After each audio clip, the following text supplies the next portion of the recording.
Etong ano, naubos yung, kaya masyadong mausok to, may karton sa loob yan, no? May karton sa loob yan eh. Ang mas maigi siguro, baga na ng uling sa loob para hindi ganyan kalakas ang usok. Pero pag ito nawala yung karton, naubos na, yan, hindi na masyadong mausok yan, doon po pwede na namin ikabit yan dito. Sasabit lang namin dito yon. Kasi ang concept naman, itong buong ano na to ay mainitan. Mainitan. So nilagay na namin ibang sisiw dito. Actually, ito naman sa iba, hindi na to pang ano, hindi na to pang brooding. Baka kayanin na. Kaya nga lang, gusto namin subukan yon, yung heater na yon, kung uubra. Kaya gumamit kami ng mga sisiw na medyo matatag-tatag na. Yung iba nga, ayun na yun. Bumababa na nga yung iba, lumabas na eh. So ayan mga classmates. So ganito ginawa namin. Dito yung patukan, ito yung heater. Pero kailangan hindi masyadong kulob kasi talagang may konting usok pa eh. Ayan, tapos ito, tatayuan namin ng kahoy jam para magiging sliding itong yero papunta rito. Sa kabila, yan. Ayun, sila yun. Kumukuha na ng kahoy doon. Then, ang importante lang naman, kasi pagka pino ang nilagay namin dyan or ipa, mangyayari mahahalo yung ano eh, yung ipa doon sa mga feeds. Kaya ang mangyayari doon, pwedeng magkaroon ka ng mga iba't ibang sakit dahil yung mga lumang feeds, mahahalo doon sa ipa, tapos yung mga nahahalo sa ipa, kahit natanggalin mo siya araw-araw, sayang din naman. Kaya imbis na ipa na hindi naman talaga nakaka-absorb ng moisture, no? Nakaka-absorb siya ng init. Magandang conductor po 'yan. Pero pagdating po sa absorption ng moisture sa loob ng broodingan, hindi po siya, para sa akin po, para sa akin lang ay hindi advisable. So ito yung customize namin na brooding area.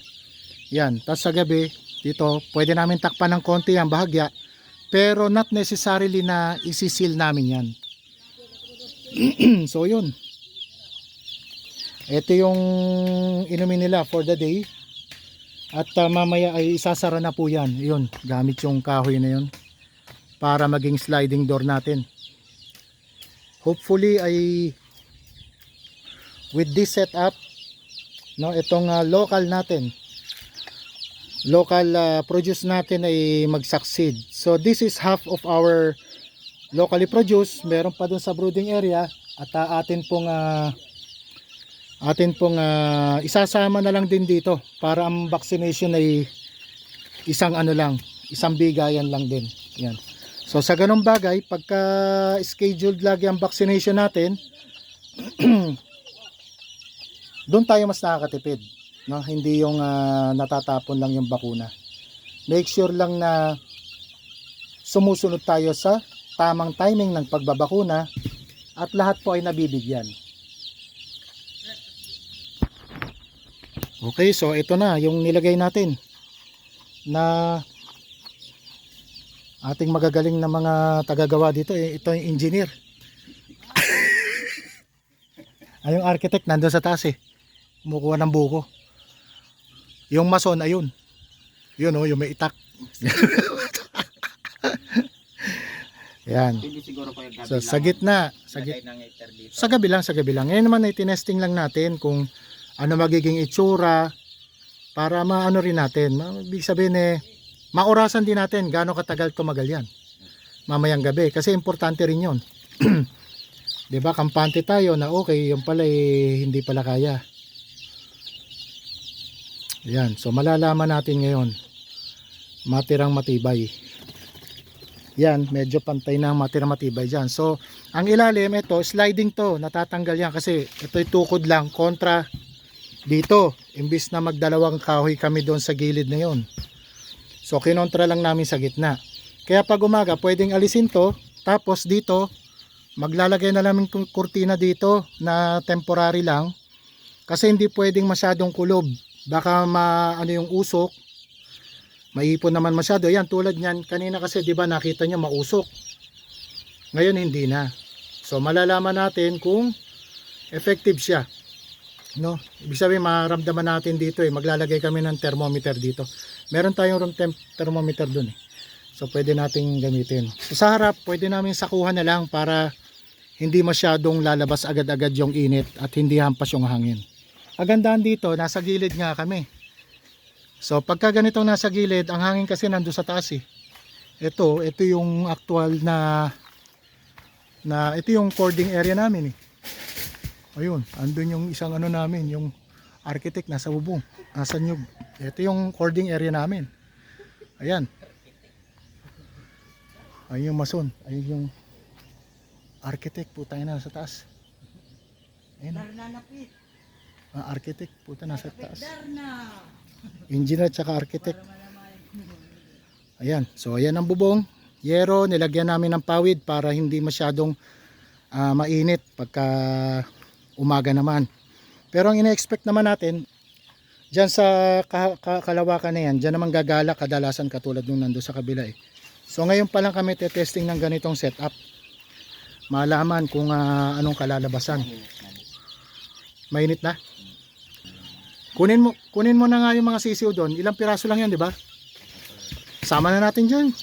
So sama-sama na. Yung walang marking? Oo, sama na. Hindi naman mamamarking yan na yan. So yun, meron kasi kaming walang marking. Gawa nung nag-brown out kasi dito, wala ako. Kaya sabi ko, imbis na nasa hatcher, baka lalong mamatay, ilagay na lang namin dito. Magbase kami sa, pag off color, magbabase na lang kami sa kulay. Kasi ang bulik naman namin halo-halo na yon. Pero yung pula, wala na po yun. Panlaban na lang po yun kung ano man ang ano na. So yun, minsan talaga kailangan ng sakripisyo sa mga ganong klaseng pangyayari. So papalagay ko na rito pati yung mga actually week old lang yon. So sama-sama na sila dito. Malaman kung matibay. Ang pagaganahin na lang po dito mga classmates ay siyempre yung ating kaalaman sa paggagamot. No, yung experience natin sa paggagamot, yung sa management naman, mas marami po talagang mas magagaling sa atin at kailangan lang bukas lagi ang ating isipan. Kaya ayun, ginagamit natin lahat ng pupwedeng gamitin, yung mga resources na pupwedeng pansamantalay gamitin, pansamantagal, no? Ganun pa man, dito sa Triple Dragon Game Farm ay malaki po ang tiwala natin na unang-una sa Panginoon at syempre doon sa ating mga tao na kasama natin dito lagi. Umalis man dito at hindi man nakontento dito, ang mga tao natin ay sadya pong ating nirerespeto dahil sa kanilang dedikasyon sa aming manukan. So yun mga classmates, I hope mukhang nakakabato ang ating segment ngayon, pero I'm sure meron kayong napulot ngayon na po pwede ninyong i-improve. Hindi totally gayahin. I-improve ninyo para mas maganda po kalabasan ng inyong mga alaga. So ganun lang naman talaga sa ating industriya at sa ating mga classmates at mga kasabong. Tulungan lang yan, palitan ng impormasyon para tayo po'y lumago. No? Kaya nga sabi nila kung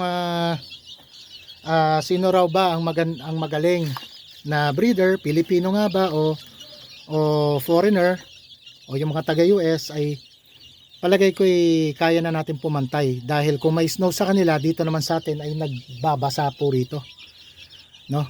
Tropical country pa, iba-iba po ng panahon. So ayun, muli maraming salamat po mga classmates. God bless po sa inyong lahat.